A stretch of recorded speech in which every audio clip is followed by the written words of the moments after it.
Thank you for joining in today, and for today's video I have another example here of a watercolor, and this one is a nice leaf and there's many different shades of green there, and I will show and demonstrate how to layer each one. And there's the palette that I used right there.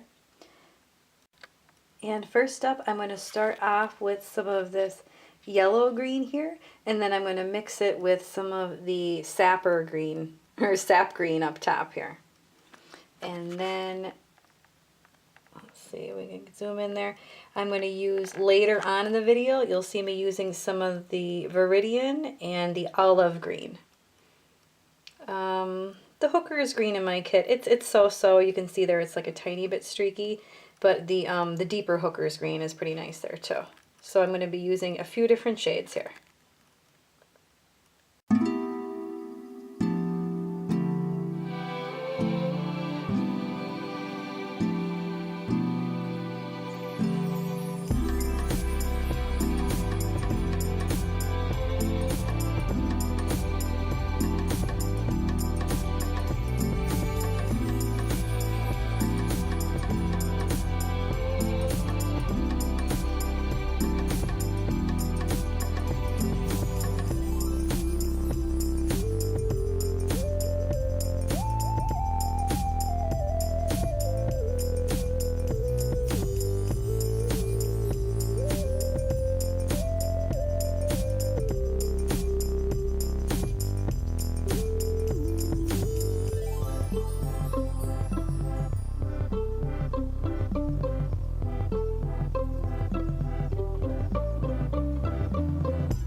thank you so much for watching. I hope you enjoyed this tutorial, and be sure to like the video, subscribe, and check back for more.